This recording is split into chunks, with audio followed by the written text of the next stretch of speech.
Star, superstar, megastar, আমি এগুলো থেকে বেরিয়ে এসেছি। বাবুদাকে বলি যে যদি কোনো কারণে সত্যজিৎ বাবুর লেখা কোনো একটি গল্প যাতে আমাকে একটা দিনেরও পাঠ দাও, আমি করব, কারণ ওনার লেখা একটা চরিত্রে অভিনয় করতে চাই। প্রসেনজিৎ চ্যাটার্জি মানে মানুষটাকেও অনেকটা কাম করেছে। 100%। এটা লালনের পর থেকেই হয়েছে। মহিলাদের মানে নারীর লড়াইটা কিন্তু শুধুমাত্র আউটসাইড নয়, তারা প্রতিদিন লড়াই করছেন, তারা প্রতিটা ঘন্টা লড়াই করছেন। কখনোই বিশ্বাস করি যে অ্যাকশন করতে গেলে 6 প্যাক করতে হবে, মানে আমি রেভলিউশনের মতন করেছি। আচ্ছা, তুমি পরিচালনায় আসবে আবার?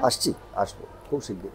এটাকে যদি আমরা সৎ পথে ব্যবহার করি, সৎ পথে, এটা খুব আন্ডারলাইন করছি, তাহলে কিন্তু সবার ভালো হবে।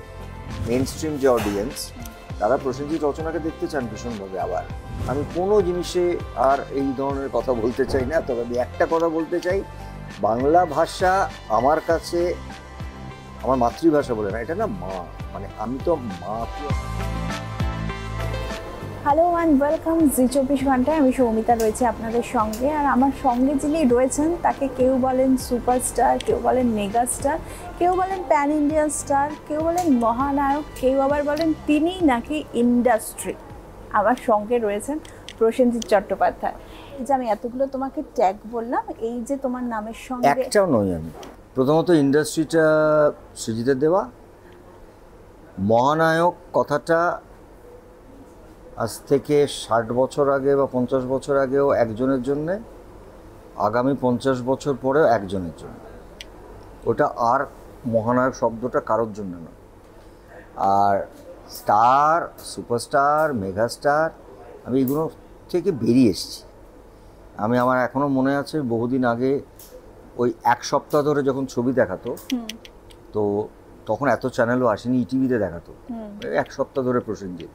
তাতে একবার আমি হঠাৎ, তখন তো এত ডিজিটাল এটা না, আমাকে একটা খবর দিল, বুম্বাদা তোমার 1 সপ্তাহ ধরে বিশাল ওরা প্রমোশন করছে, তাতে লিখছে মহানায়ক প্রসেনজিতের 1 সপ্তাহ।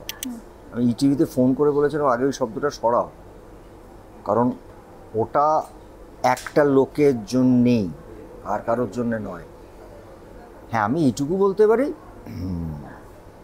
একটা নাম দেওয়া সৃজিতের আর একটা নাম দেওয়া কৌশিকের, ওই নামটা আমার খুব পছন্দ, সেটা হচ্ছে জ্যেষ্ঠপুত্র। রাইট, একদম এইটা তোমার জন্য পারফেক্ট। আমি এটা মিস করে গেছি। ইয়েস, আমি ওইটাই একদম। আচ্ছা, তুমি বললে বলে এই প্রসঙ্গটা উঠলো, সেটা হচ্ছে উত্তম কুমারের শতবর্ষ আসতে চলেছে। অদ্ভুত ব্যাপার না, 100 বছর হতে চললে একটা লোকের ম্যাজিক এখনো সেই অক্ষুণ্ণ। মানে ওটা 100 বছর না, তুমি 200 বছর পর আলোচনা করবে, এরকম থাকবে। এটা ম্যাজিক। এই ম্যাজিকগুলো কীভাবে হয়, কীভাবে সৃষ্টি হয় আমিও জানি না।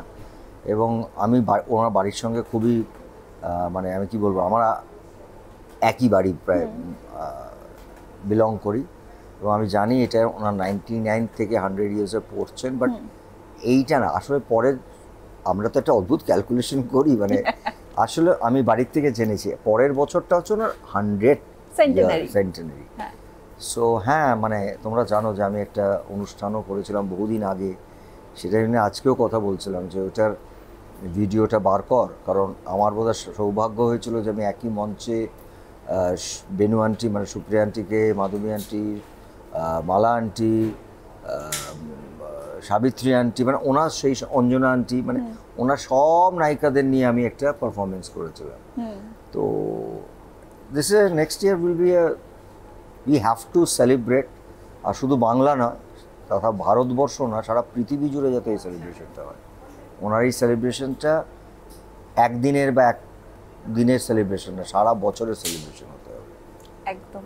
এবার তো দেবী পক্ষে আসছে দেবী চৌধুরানী, এবং তুমি ভবানী পাঠক। তুমি একটা কথা একটা সাক্ষাৎকারে বলেছিলে, আমাদেরই একটা সাক্ষাৎকারে তুমি বলেছিলে যে লালন হওয়ার সময় যখন তুমি গেছিলে যে জার্নিটা দিয়ে, মানে তোমার নিজে, মানে প্রসেনজিৎ চট্টোপাধ্যায়ের মধ্যে একটা পরিবর্তন এসেছিল, এবং সেরকমই এই ভবানী পাঠকের চরিত্রটা করতে গিয়েও তুমি একটা ট্রান্সফরমেশনের মধ্যে। নিশ্চয়ই, কারণ আমার মনে হয় যে ভবানী পাঠক তো একটা ঐতিহাসিক চরিত্র বটেই, তার সঙ্গে একটা বড় গুরুদায়িত্ব হচ্ছে আমার জীবনে এই ছবিটা করার পেছনে একটা প্রধান কারণ হচ্ছে যে আমার কেরিয়ারে আমি অনেক কিছু করেছি, এবং রবীন্দ্রনাথ ঠাকুরের গল্পেতেও আমি চরিত্র অভিনয় করেছি, কিন্তু বঙ্কিমবাবুর লেখা কোনো গল্পে বা উপন্যাসে আমি কাজ করিনি। আমার প্রথম কাজ কারণ এই ছবিটা হ্যাঁ করার যে ওই লোকটা, যে আমি এখন ওই ফেদার অ্যাড করার মতো, মানে আমি বাবুদাকে বলি যে যদি কোনো কারণে সত্যজিৎ বাবুর লেখা কোনো একটি গল্প যাতে আমাকে একটা দিনেরও পাঠ দাও, আমি করব, কারণ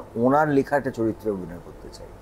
তো এই জায়গা থেকে এটা করা, এবং তার সঙ্গে একটা বিশাল গুরুদায়িত্ব, কারণ লালন একটা সাধক কিন্তু মিউজিক্যাল ট্রিপ, অ্যান্টনি ফিরিঙ্গিও একজন সাধক, মিউজিক্যাল ট্রিপ।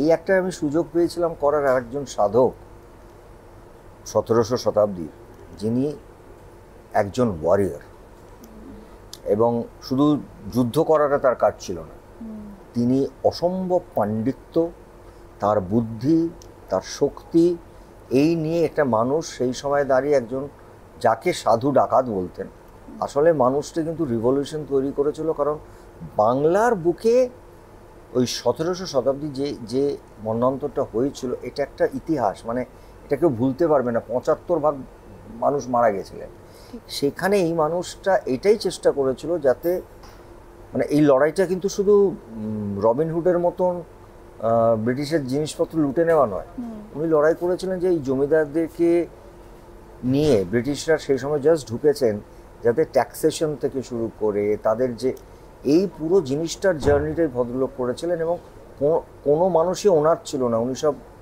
মানুষদেরকে আনতেন, বিতাড়িত মানুষদেরকে এনে এনে তাদেরকে শিখিয়ে, এবং গরিলা ফাইট করতেন। কারণ গরিলা ফাইট ছাড়া কোনো রাস্তা নেই ওদের কাছে, না আছে লোক, না আছে বন্দুক, না আছে অস্ত্র, না আছে ম্যান পাওয়ার।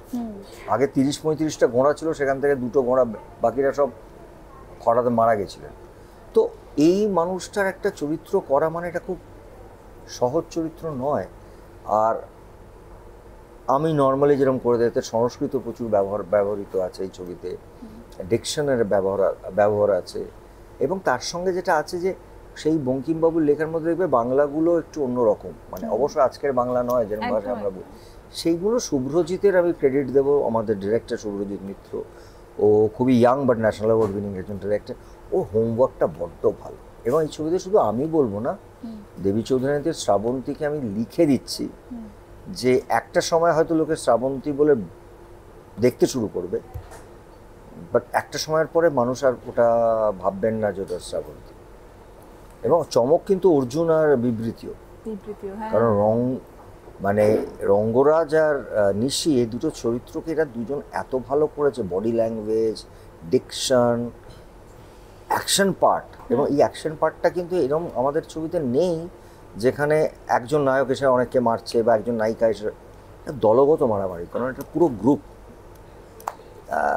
আমি খেটেছি, আর যে কারণে জানো তোমরা, আমাকে প্রত্যেক পরিচালকে একটা জিনিস বলেন যে বুম্বাদার চোখটাকে, বুম্বার যে স্থিরতাটাকে ব্যবহার করা। আমার কোথাও বারবার মনে হয়েছিল ভবানী পাঠকের মধ্যেও হয় না, অনেক কিছুর পর একটা মানুষের মধ্যে একটা কামনেস এসে যায়, তাহলেই সেই লোকটা সাধক হতে পারে। একটা পাওয়ার আসে, এই পাওয়ারটা কাম, এইটা করাটা কিন্তু বলতে এত সহজ লাগছে, কিন্তু এইটা না একটা পদ্ধতির মধ্যে দিয়ে আমি যাই। কিন্তু আমাকে অবশ্যই এই পদ্ধতিটা কিছুটা তখন আমার কাছে খুব ডিফিকাল্ট ছিল। এই পদ্ধতিটাতে আমাকে নেতাজি করতে গিয়ে আমাকে সেটা করতে হয়েছিল। ঘন্টার পর ঘন্টা কালী ঠাকুরের চোখের দিকে তাকিয়ে থেকেছি এই ছবিটার সময়। আমার বাড়িতেও একটা কালী মূর্তি রেখে বা কালী ঠাকুরের ছবি রেখে জাস্ট চোখের দিকে আমি তাকিয়ে দেখেছি। আধ ঘন্টা হয়ে গেছে, 1 ঘন্টা হয়ে গেছে, উঠেছি, কফি খেয়েছি, আবার এসে বসে দেখেছি। I just wanted to get into her. মানে এটা তো শুধু ভবানী পাঠক না, এটা তো প্রসেনজিৎ চ্যাটার্জি, মানে মানুষটাকেও অনেকটা কাম করেছে। 100%। সেটা লালনের পর থেকেই হয়েছে, তার ফিলোসফিটা নিয়ে পড়াশোনা করে। আর কিন্তু এই মানুষটা লালন নয়, এই মানুষটা কিন্তু তার মধ্যে একটা অসম্ভব মানসিক শারীরিক শক্তি আছে, সেইটাকে তিনি আস্তে আস্তে তার নিজের ওই পুরো পাওয়ারটা তুলে দিচ্ছেন একজন নারীর ভেতরে। এবং লড়াইটা তো নারী শক্তির। তুমি বলো না, প্রতিদিন প্রত্যেক বাড়িতে, তোমার বাড়িতেও দেখো, তোমার মা আছেন বা বড় মহিলাদের, মানে নারীর লড়াইটা কিন্তু শুধুমাত্র আউটসাইড নয়, তারা প্রতিদিন লড়াই করছেন, তারা প্রতিটা ঘন্টা লড়াই করছেন। এই লড়াইটাকেই রিপ্রেজেন্ট করে দেবী চৌধুরানী, তাই জন্য ওটা বঙ্কিমবাবুর লেখা। এটাও সত্যি, এটা একদম বাংলার দর্শকের জন্য বাংলার ছবি। একদম একদম। আর অদ্ভুতভাবে এই নারী শক্তির লড়াই এটা এখনো হ্যাঁ, রেলিভেন্ট, এবং তারা একই রকম। তাদের সম্পর্ক ভাঙে, চলে যেতে হয় কোথাও, আবার ফিরে আসতে হয়। এই যে উপন্যাসগুলো আমি কেন বলি, এই উপন্যাসগুলো তো কাল্ট বললেও কম বলা হয়। Exactly, exactly.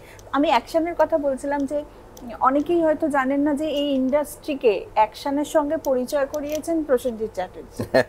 একটা সময় দিনের পর দিন বম্বে থেকে অ্যাকশন মাস্টার নিজের এতে এনে নিজে শিখে অ্যাকশনটাকে পর্দায় তুলেছেন। হ্যাঁ হ্যাঁ, মানে অ্যাকশনটা, মানে আমি বলছি যে আমি যখন রোম্যান্টিক হিরো, চকলেট বয়, এই সমস্ত, আমি যখন আমার 20, 21, 22 বছর বয়স, তখন আমি ভাবলাম না আমি অ্যাকশন করবো। মানে আমি কখনোই বিশ্বাস করিনি যে অ্যাকশন করতে গেলে সিক্স প্যাক করতে হবে। কারণ পৃথিবীর বহুত বড় বড় অ্যাক্টর আছেন, তাবড়ো তাবড়ো অ্যাক্টর আছেন, প্লাস অমিতাভ বচ্চন যাকে দেখে আমরা বড় হয়েছি, তারা সিক্স প্যাক করেননি। অভিনয়টা অ্যাকশনের একটা জায়গায়, কিন্তু আমি এনেছি সেই সময় যে সমস্ত অ্যাকশনগুলো, মানে আমি রেভলিউশনের মতন করেছি। করতে করতে প্রতিবাদ ছিল তার একটা শেষ, মানে এই ধরনের জিনিস তো দেখে না হয়নি টাইপের। তো অ্যাকশনটা আমার কাছে খুব একটা আমার প্রিয় জায়গা। এবং আমি নিজেও যে ছবিটা ডিরেক্ট করেছিলাম বহুদিন আগে, পুরুষোত্তম, তাতেও অন্য রকম একটা দারুণ অ্যাকশন ছিল, যেটা এখনো প্রচুর আলোচনা হয় দেখি সোশ্যাল মিডিয়ায়, যে বুম্বাদা এত বছর আগে এই ধরনের ছবি বানিয়েছিলেন। তো আমার কাছে অ্যাকশন খুব প্রিয় একটা জায়গা, আমার নিজের খুব প্রিয় জায়গা, এবং আমি নিজে খুব ভালো অ্যাকশন ডিরেক্টর আমি নিজে মনে করি। আমায় যদি কোনো একটা ছবিতে শুধু অ্যাকশন ডিরেক্টর হিসেবেও নয়, আমি অনেকের থেকে ভালো করব, এটা আমার পাওয়ার। পরিচালকরা শুনে নিন। হ্যাঁ, একদম একদম, এটা আমার পাওয়ার, এটা আমি ভীষণ ভালোবাসি করতে। আর এটা হচ্ছে রোম্যান্টিক গান, রোম্যান্টিক গান পিকচারাইজ করতে আমার খুব পছন্দ। আচ্ছা, তুমি পরিচালনায় আসবে আবার? আসবো খুব শিগগিরই। আচ্ছা, মানে খুব তাড়াতাড়ি আমরা এই সুযোগটা পাবো। বম্বেতে কাজ কেমন? সিনেমার বাইরে তো আমি কিছু ভাবি না, করি না, কিছু চিন্তাও করি না। এক্স্যাক্টলি। আরেকটা জিনিস তোমার সম্পর্কে শোনা যায় যে কখনই তুমি তোমার লুকে থাকো না, সর্বদাই কোনো না কোনো চরিত্রের লুকে থাকো। সেটা খুব সৃজিত খুব মজা করে বলে, তোমাকে তো কেউ দেখতেই পায় না। তো মানে হ্যাঁ, এক এক সময় আমি এক একটা এমন ভিন্ন রকম লুকে যাই।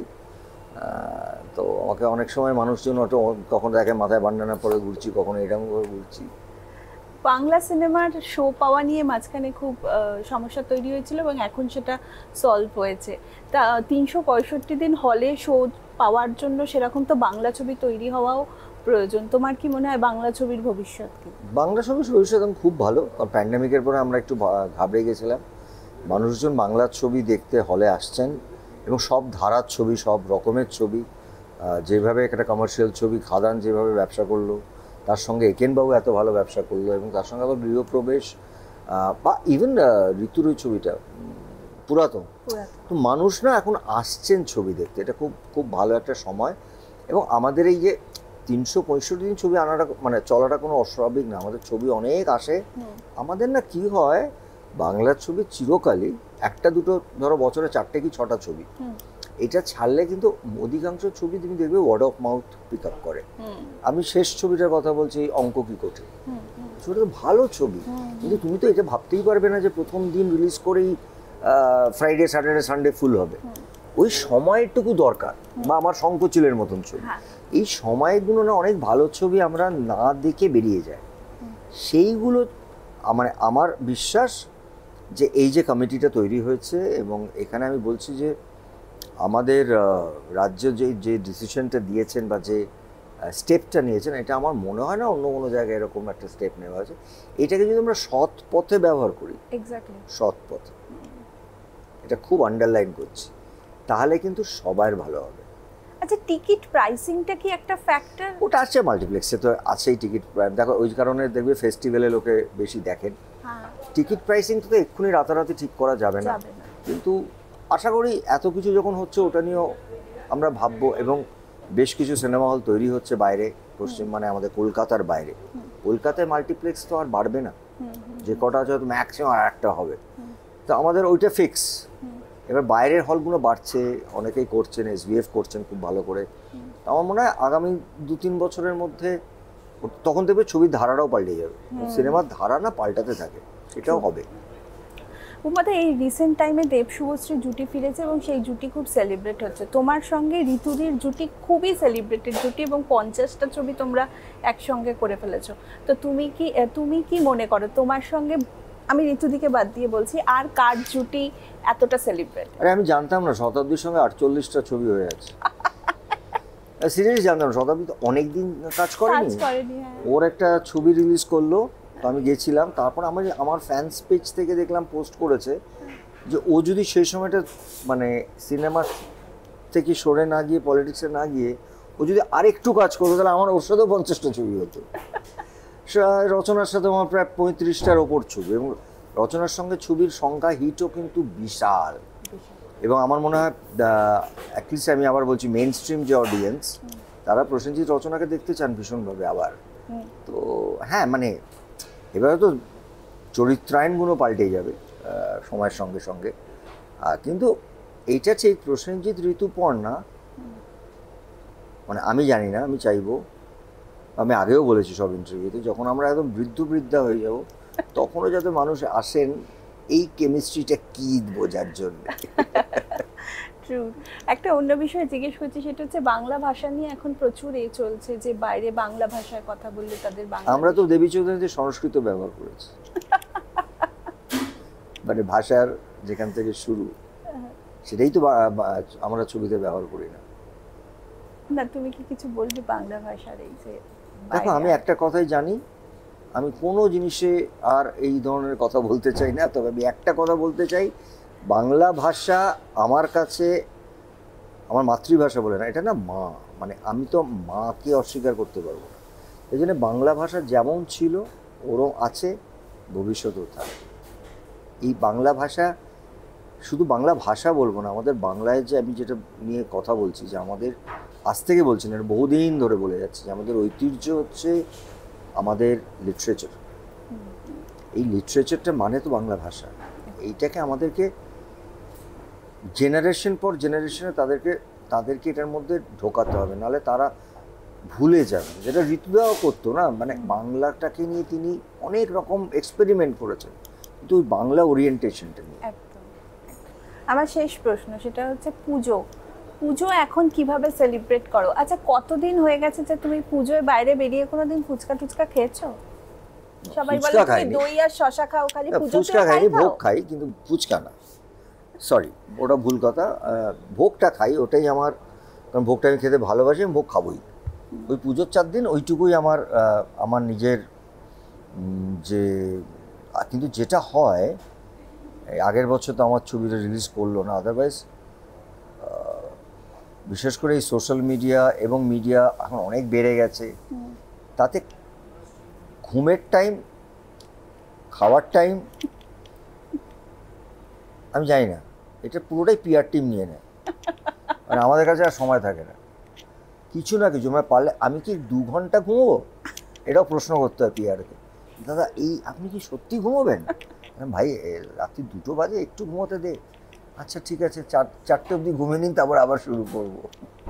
মানে পুজোতে আমাদের নিজেদের জন্য কোনো সময় থাকে না। প্রত্যেক বছরই কোনো না কোনো রিলিজ আসে, তখন এটাই করতে হবে। এটা শুনে আমার খারাপই লাগছে, সত্যি করতে পারি না। আর আমার তো পুজো আজ থেকে না, 30-35 বছর ধরে চলছে। তবে হ্যাঁ, তখন মিডিয়ার চাপটা এত ছিল না। এখন একে ইন্টারভিউ না দিলে ও কষ্ট পাবে, ওকে, তাই জন্য প্রমোশনটাও এত ছিল না। এখন তো মানে যাই হোক। থ্যাংক ইউ সো মাচ, তোমার সঙ্গে কথা বলে সর্বদাই ভালো লাগে। আরো ভালো থেকো তোমরা, পুজোটা খুব ভালো করে কাটে। আপনারা দেবী চৌধুরী দেখবেন হলে এসে, এটা একটা বাংলার ছবি, বাঙালি ছবি।